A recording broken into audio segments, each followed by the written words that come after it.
Hello students, हम लोग करने वाले हैं class 10th science chapter number 13 that is magnetic effects of current. और आज हम लोग लास्ट सेशन लगा रहे हैं इस चैप्टर का और टर्म 2 के अकॉर्डिंगली ये कंप्लीट हो जाएगा। चलिए स्टार्ट करते हैं। तो आज हमारा टॉपिक है electromagnetic induction that is EMI। What is electromagnetic induction? The production of induced current in a coil placed in a region where the magnetic field changes with time। आपके पास एक कॉइल है, आपने उसको एक ऐसे रीजन, एक ऐसी स्पेस में रख दिया है जहां पर मैग्नेटिक फील्ड टाइम के साथ चेंज हो रहा है। चेंज का मतलब क्या है? कम भी हो सकता है और ज्यादा भी हो सकता है। तो उससे क्या होगा, कॉइल के अंदर एक करंट पैदा होता है जिसे हम लोग इंड्यूस्ड करंट बोलते हैं और इस फिनोमिना को इलेक्ट्रोमैग्नेटिक इंडक्शन बोला गया है। इंड्यूस्ड का मतलब क्या है कि आपने कॉइल को टच नहीं करना है मैग्नेटिक या मैग्नेट से, और बिना मैग्नेट्स को टच किए कॉइल के अंदर करंट पैदा हो जाएगा, इसीलिए इसे इंड्यूस्ड करंट का नाम दिया गया है। तो इंड्यूस्ड लिखना जरूरी है। The magnetic field may change due to relative motion between the coil and a magnet placed near to the coil। अब मैग्नेटिक फील्ड बदलना है तो वो कैसे बदलेगा? या तो कॉइल और मैग्नेट के बीच में मोशन होता रहे। मोशन का मतलब यहाँ पे ये है कि अगर मैग्नेट सपोज करे रेस्ट पे है तो कॉइल मूव करे, अगर कॉइल रेस्ट पे है तो मैग्नेट मूव करना चाहिए। अगर दोनों ही रेस्ट पे होंगे तो मैग्नेटिक फील्ड नहीं बदलेगा और कोई भी करंट इंड्यूस नहीं होगा। हाँ, ये हो सकता है कि दोनों मूवमेंट में हो, लेकिन दोनों के बीच का जो रिलेटिव मोशन है वो जीरो नहीं होना चाहिए। अगर वो रिलेटिव मोशन जीरो हो गया तब भी इंड्यूस करंट जीरो होगा। तो relative motion must be there in order to induce current.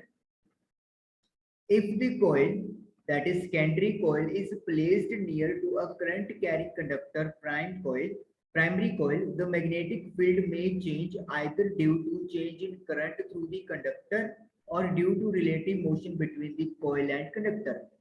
पिछले पॉइंट में तो हम मैग्नेटिक फील्ड कैसे चेंज कर रहे थे? मैग्नेट की हेल्प से। एक कॉइल था और एक मैग्नेट था और दोनों के बीच का रिलेटिव मोशन हम लोग कंसिडर कर रहे थे। लेकिन अगर सपोज करिए आपके पास मैग्नेट नहीं है, कॉइल रखा हुआ है, और उसे हम लोग प्राइमरी कॉइल कहेंगे क्योंकि हमने उसके अंदर करंट ऑलरेडी अपनी तरफ से दिया है। Current carrying conductor is known as primary coil. अब हमने उसके पास रखा है एक दूसरा कॉइल जिसे हमने नाम दिया है सेकेंडरी कॉइल, लेकिन इसके अंदर हमने करंट नहीं दिया। तो यानी कि जिसमें हम लोग अपनी तरफ से करंट दे रहे हैं वो प्राइमरी कॉइल है, और जिसके अंदर करंट इंड्यूस करवाना है उसे सेकेंडरी कॉइल बोलेंगे। तो जो मैग्नेटिक फील्ड चेंज करना पड़ेगा तभी करंट इंड्यूस होगा। उसको चेंज करने के लिए क्या कहता है, या तो दोनों कॉइल्स के बीच में रिलेटिव मोशन हो जैसे कि पिछले पॉइंट में हुआ, या फिर आपको करना क्या पड़ेगा, जो प्राइमरी कॉइल है उसमें जो करंट फ्लो कर रहा है वो करंट फ्लो जो है उसका अमाउंट चेंज होता जाए। दैट इज आप कह सकते हो कि जीरो से मैक्सिमम, मैक्सिमम से जीरो, या ऑन ऑफ लाइक दैट, ऐसा कुछ सिस्टम बने जिससे करंट की वैल्यू कंटिन्यूसली कम या ज्यादा हो। क्योंकि अगर करंट आपका कम या ज्यादा होगा तब मैग्नेटिक फील्ड भी कम या ज्यादा होगा, और मैग्नेटिक फील्ड अगर कम ज्यादा हो रहा है तो इसका मतलब वो चेंज हो रहा है, और अगर मैग्नेटिक फील्ड चेंज हो गया तो करंट इंड्यूस हो जाएगा। तो ये कहने की कोशिश उनके द्वारा हो रही है। 1931 Faraday made an important breakthrough by discovering how a moving magnet can be used to generate electric current। तो 1821 में फेराडे ने एक बहुत इंपॉर्टेंट ये डिस्कवरी किया था कि किस तरीके से मूव करती हुई मैग्नेट को, या फिर अगर मैग्नेट का कोई मोशन है उसको यूज करेंगे और हमारे पास किसी कॉइल या कंडक्टर में इलेक्ट्रिसिटी जनरेट हो जाएगी। Motion of a magnet with respect to the coil produces an induced potential difference which sets up induced electric current in the circuit। Electricity chapter के थ्रू आपको पता है कि अगर करंट या चार्ज में फ्लो करना है तो एक वर्क डन करना पड़ता है, उस वर्क डन को हम लोग पोटेंशियल डिफरेंस बोलते हैं। तो यहाँ पर अगर हमें इंड्यूस्ड करंट जनरेट करना है तो उसके लिए पोटेंशियल डिफरेंस भी इंड्यूस होना चाहिए, जो किस तरीके से होगा, जब मैग्नेट और जो कॉइल है उनके बीच में कुछ ना कुछ रिलेटिव मोशन बनेगा, उससे एक पोटेंशियल डिफरेंस इंड्यूस हो जाएगा, जिससे कि करंट भी इंड्यूस हो जाएगा कॉइल के अंदर। अगेन यहाँ पर इंड्यूस वर्ड का यूज किया गया है क्योंकि जैसे मैंने पहले बताया कि यहाँ पे नॉन टचेबिलिटी रहेगी, आपको मैग्नेट के साथ कॉइल को टच नहीं करवाना है, बिना टच किए ही करंट इंड्यूस होगा। Faraday right hand rule. The direction of the induced current is given by Fleming's right hand rule. हमें जो करंट इंड्यूस हुआ है उसका डायरेक्शन अगर पता करना है तो हम लोग फ्लेमिंग का राइट हैंड रूल यूज करने वाले हैं।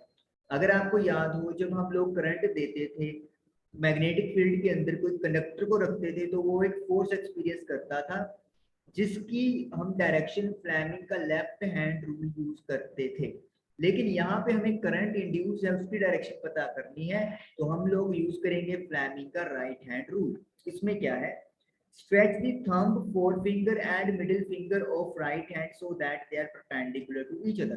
वही चीज जो आपने लेफ्ट हैंड में किया था,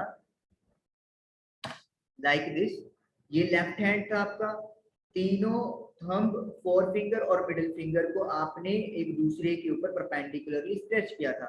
यही चीज हमने अब राइट हैंड में करनी है। ये थंब हो गया, ये फोर फिंगर है और ये मिडिल फिंगर है, इन तीनों को हमने परपेंडिकुलरली एक दूसरे के ऊपर स्ट्रेच करना है। ये अभी फर्स्ट पॉइंट की बात उन्होंने की है। Then if the forefinger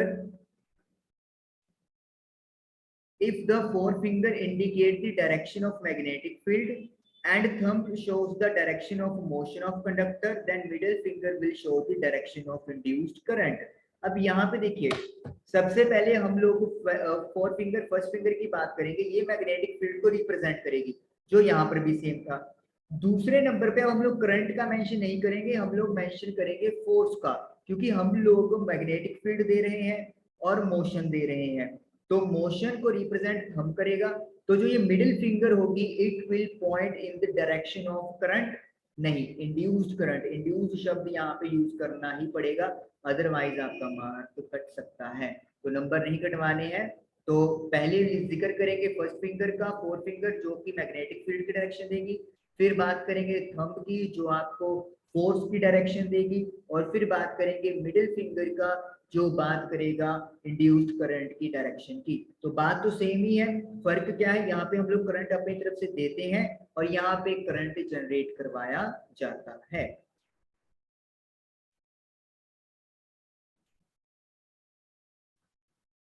galvanometer.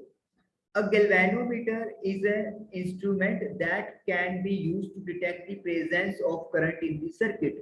Galvanometer एक डिवाइस है जिसका यूज सर्किट में करंट की प्रेजेंस को डिटेक्ट करने के लिए यूज किया जाता है। अब आप कहोगे कि फिर एमीटर भी तो ये करता है, अभी क्लियर हो जाएगी कहानी आपको।